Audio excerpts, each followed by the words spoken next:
मतलब policy making, राष्ट्र निर्माण, नेशन बिल्डिंग, ये दोनों में सबसे ज्यादा कोई योगदान दे सकता है तो राजभाषा और हमारी स्थानीय भाषाएं दे सकता है। और हम नॉर्थ ईस्ट के कई महानुभावों को जानते हैं जिन्होंने देश और दुनिया में हिंदी के माध्यम से नॉर्थ ईस्ट का नाम रोशन किया, अपना खुद का नाम।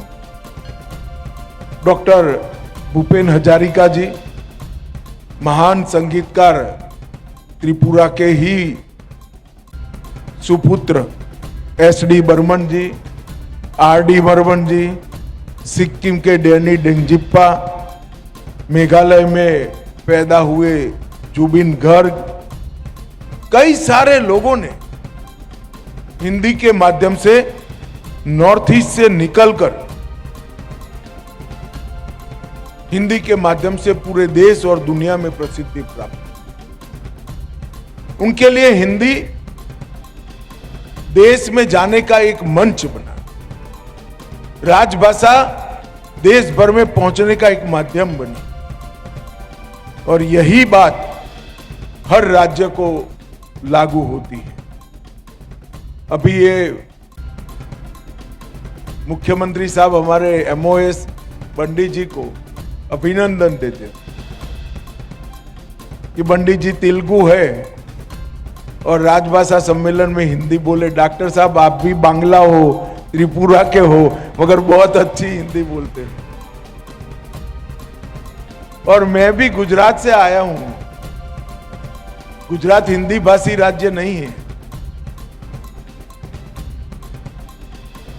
मगर मैं मेरे जीवन की कल्पना ही नहीं कर सकता अगर मुझे राजभाषा आती न होती तो मैं देश के लोगों से संवाद कैसे करूं। आज मैं महाराष्ट्र जाता हूं, पंजाब जाता हूं, बंगाल जाता हूं, त्रिपुरा जाता हूं, आसाम जाता हूं, देश भर में घूमता हूं। मुझे देश को लोगों के साथ बातचीत करने में कोई तकलीफ कहीं नहीं आती है। इसका कारण मुझे बचपन में राजभाषा पढ़ाई गई है और मैं राजभाषा पढ़ा हूं।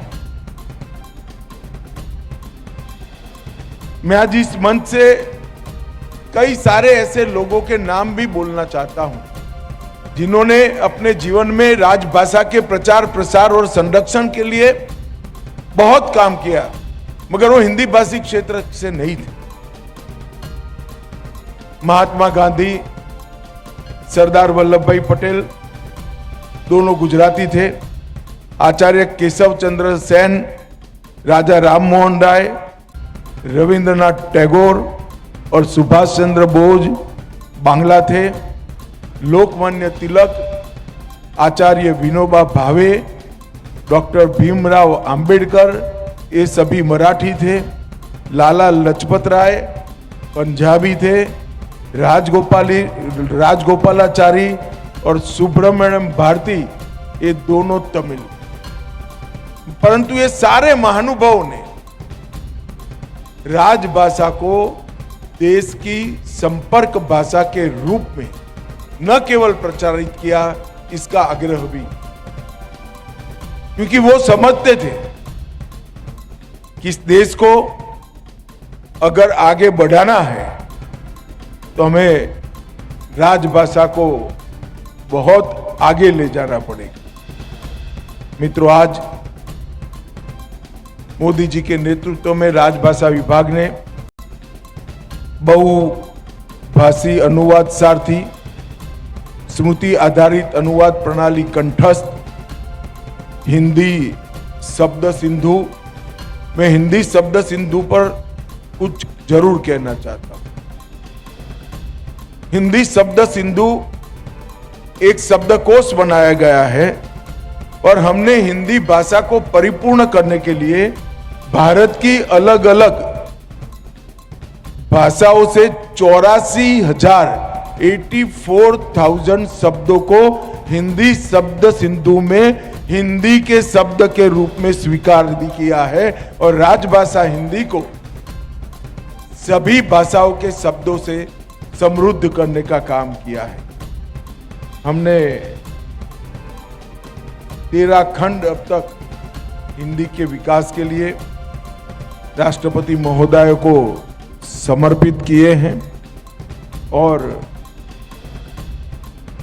जमातिया जी ने यहां पर भावना व्यक्त करी कि सभी लोग